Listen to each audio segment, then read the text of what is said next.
കാരണം ഞാൻ നിങ്ങൾ 3 പേരും പറയുന്നത് രണ്ടാം ഘട്ടത്തിലേക്ക് പോയില്ല, ആദ്യ ഘട്ടത്തിൽ തന്നെ ഇടപെട്ട് സംസാരിക്കുകയായിരുന്നു. അപ്പോൾ അതിൽ ചില കണക്കുകളെക്കുറിച്ച്, ചില പ്രോജക്റ്റുകളെക്കുറിച്ച്, എങ്ങനെയാണ് ഓരോ സംസ്ഥാനത്തിലെയും ശക്തി എന്നതിനെക്കുറിച്ച്, ശക്തി എങ്ങനെ നേടിയെടുക്കാം എന്നതിനെക്കുറിച്ചൊക്കെയുള്ള ഒരു മുന്നണിക്കില്ലാത്തൊരു പ്രൊജക്ഷൻ ഉണ്ണി സാർ ഇവിടെ അവതരിപ്പിച്ച് അവർക്ക് ഒരു മാതൃക വെച്ചിട്ടുണ്ട്. മീഡിയേറ്റേഴ്സ് കണ്ടവർക്ക് മനസ്സിലാവുകയാണെങ്കിൽ അത് സ്വീകരിക്കട്ടെ. കാരണം വളരെ നല്ലൊരു അഡ്വൈസ് തന്നെയാണ് ഉണ്ണി സാർ ഇപ്പോൾ കൊടുത്തത്. അതിൽ നിന്ന് ചില കണക്കുകളിലേക്ക് നമ്മൾ വന്നു കഴിഞ്ഞാൽ, അല്ല, ഞാൻ വളരെ കാര്യമായിട്ട് തന്നെ പറഞ്ഞത്, നമ്മൾ ഈ ഫ്രീ ബീസ് കൾച്ചർ അത് കോൺഗ്രസ് ആയാലും ഇപ്പോൾ പ്രതിപക്ഷത്തുള്ള മറ്റു പാർട്ടികളായാലും BJP എങ്ങനെയാണ് ഈ വെൽഫെയർ സ്കീംസ് ഇംപ്ലിമെന്റ് ചെയ്തത് അതേ പാറ്റേൺ പിടിച്ചു നോക്കി. ഹിന്ദുത്വ അതേ രീതിയിൽ പിടിച്ചു നോക്കി. മധ്യപ്രദേശിലൊക്കെ അത് പരീക്ഷയ്ക്ക് പാളിയത് എങ്ങനെയാണ്, BJP നേരത്തെ ഉണ്ടായിരുന്നതിനേക്കാൾ വലിയ വിജയത്തിലേക്ക് പോയത് എങ്ങനെയാണ് എന്ന് നമ്മൾ ഈ സമീപകാലത്ത് കണ്ടതാണ്. ഞാൻ അതിലേക്ക് പോകുന്നില്ല.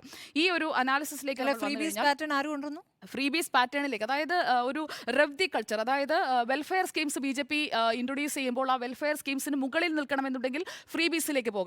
അത് കേരളത്തിലായാലും ഫ്രീ ബീസ് കൊടുത്തിട്ടുണ്ട്. കിറ്റടക്കമാടത്തിന് ഓർമ്മയുണ്ടാകുമല്ലോ. അപ്പോൾ ഈ ഫ്രീ ബീസ് എന്ന് പറയുന്നത് ആളുകളെ ആകർഷിക്കുന്ന ഒന്നാണ്, അതിലൊരു തർക്കവുമില്ല. അത് എല്ലായിടത്തും പരീക്ഷിച്ച് വിജയിച്ച ഒരു ഫോർമുലയാണ്. അപ്പോൾ ഈ റെവ്ദി കൾച്ചർ അത് ഇത്തവണ കണ്ടിന്യൂ ചെയ്യാനായി, അത് പ്രകടന പത്രികയിലേക്ക് കൊണ്ടുവരാനായി ഇവർ തയ്യാറെടുക്കുന്നു എന്നുള്ളത് നമ്മൾ രണ്ട് കൂട്ടരുടെയും ഭാഗത്ത് കാണേണ്ട ഒന്നാണ്. അപ്പോൾ ഈ പാവങ്ങളെ അല്ലെങ്കിൽ ആവശ്യമുള്ള ആളുകളെ കണ്ടെത്തുക, അങ്ങനെ ഒരു റൂറൽ ഇന്ത്യയിലേക്ക് കൃത്യമായി എത്തിച്ചേർന്ന് അവിടുത്തെ സീറ്റുകളും വോട്ടും ഉറപ്പിച്ചു നിർത്തുക എന്നത് തന്നെയാണ് BJP ഇത്തവണ പദ്ധതിയിടുന്നത്. കാരണം അവരുടെ ഓരോ പ്രോജക്ട്സിന്റെയും ഇംപ്ലിമെന്റേഷൻ സ്റ്റാറ്റസ് നമ്മൾ നോക്കിക്കഴിഞ്ഞാൽ അത് മനസ്സിലാക്കാൻ കഴിയും. കാരണം അവർ ഉറപ്പുള്ള സ്ഥലങ്ങളിലേക്കല്ല, ഉറപ്പിച്ചു നിർത്തേണ്ട സ്ഥലങ്ങളിലേക്കാണ് ഫോക്കസ് ചെയ്യുന്നത്. പക്ഷേ ഇന്ത്യ ബ്ലോക്കിന് അങ്ങനെയുള്ള ഒരു പദ്ധതി ഇതുവരെയില്ല.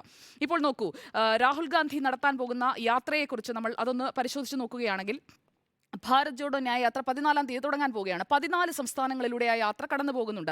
ആ 14 സംസ്ഥാനങ്ങളിലായി 355 ലോക്സഭാ സീറ്റുകളുണ്ട്.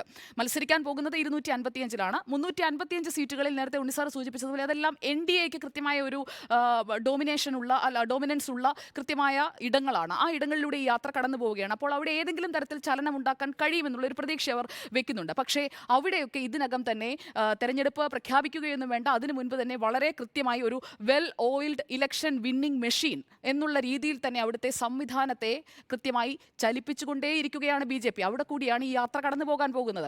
യാത്രക്കിടയിൽ വേണം പോൾ സ്ട്രാറ്റജി ഉണ്ടാക്കാൻ. യാത്രക്കിടയിൽ വേണം എങ്ങനെ ഇവരെ മറികടക്കാം, ഇവർ വിജയിച്ചു നിൽക്കുന്ന സീറ്റുകളിൽ പരാജയപ്പെടുത്താം എന്നത് ഉണ്ടാക്കാൻ. അതൊരു വലിയ പ്രതിസന്ധി തന്നെയായി മാറും. അല്ലെങ്കിൽ റൂറൽ ഇന്ത്യയുടെ വോട്ടിംഗ് പാറ്റേൺ അപ്പാടെ മാറണം.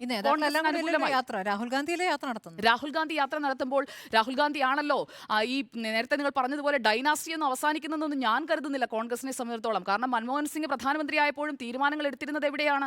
മല്ലികാർജ്ജുൻ ഖാർഗെ വരുമ്പോഴും ഖാർഗെ എന്ന ഫിഗർ മുന്നിലുണ്ടാകും, പക്ഷേ തീരുമാനങ്ങളിലേക്ക് പോകുന്നത് രാഹുൽ ഗാന്ധിയുമായി ചർച്ച ചെയ്തുള്ള തീരുമാനങ്ങൾ അങ്ങനെ തന്നെയാണ് വരാൻ പോകുന്നത്.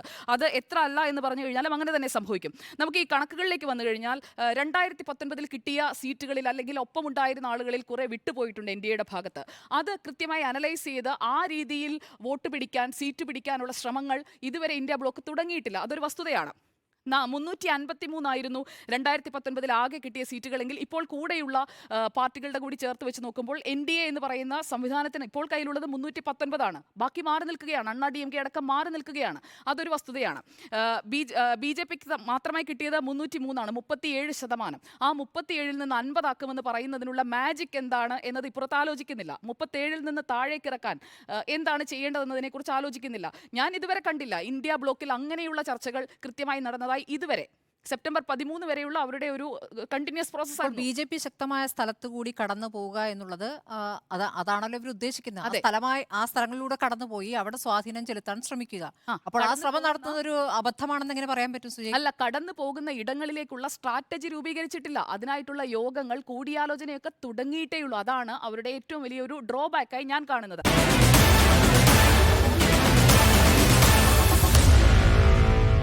Meet the editors.